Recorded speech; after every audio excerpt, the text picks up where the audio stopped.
J'aime caricaturer avec les membres du gouvernement pour leur dire que en 2026 actuellement, c'est comme un avion qui est donc en bout de piste. Nous allons mettre les pleins gaz pour atteindre en fin d'année ce que les pilotes appellent V1. Ce qui veut dire qu'il y aura encore plus de pression pour 2026 et donc tenez bon à attacher les ceintures.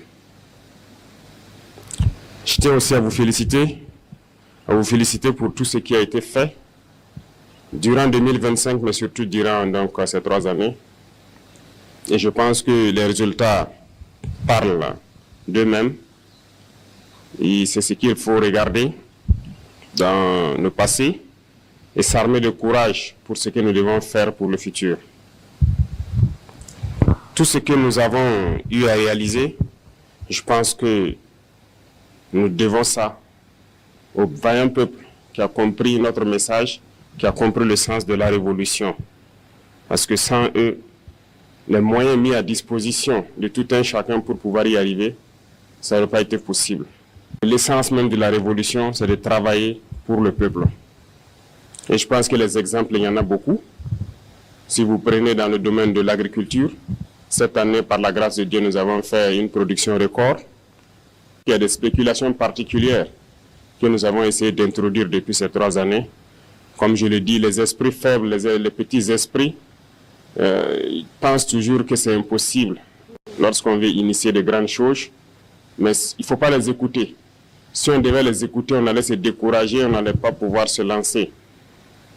Parce qu'il y en a aussi qui sont là pour nous décourager dans tout ce que nous faisons. Lorsque vous décidez d'entreprendre quelque chose, ils vont être dans les railleries, les moqueries, pour vous amener à vous démotiver, à ne pas vous lancer. Et je pense que tout un chacun a surmonté cela. Parce que ce que je dis, ce n'est pas seulement au sommet de l'État, mais jusqu'aux citoyens au niveau du village, il y a un sursaut. Voilà, tout ce qu'on disait impossible de faire au Burkina Faso en matière d'agriculture, ça s'est fait aujourd'hui. Nous avons parlé du cacao, les gens ont crié sur tous les toits. Même certains réactionnaires à l'intérieur ici ont fait comprendre que non, ce n'est pas la priorité. Et pourtant, Dieu merci, nous avons de très bons maîtres chocolatiers. Et notre objectif n'est pas de produire pour vendre à l'extérieur, c'est de produire transformé pour nous ici et pour nos enfants. Aujourd'hui, le café, c'est une réalité au bord de Saman-Denis et nous avons, Dieu merci, des Burkinabés qui le transforment. Et je vous invite donc à consommer ce qui est transformé sur place ici. Beaucoup d'autres spéculations telles que le blé, l'ananas, la vigne et bien d'autres, j'en passe, se cultivent aujourd'hui au Burkina Faso. Et ça va se transformer ici au Burkina et ça va créer de l'emploi pour le Burkinabé et c'est ce que nous allons consommer. Et donc c'est ce qu'il faut voir dans ce qu'on a pu réaliser et s'armer de courage encore pour l'avenir. Beaucoup d'autres projets donc ont été à succès. Quand on prend le domaine de l'éducation, beaucoup d'amphithéâtres ont été construits.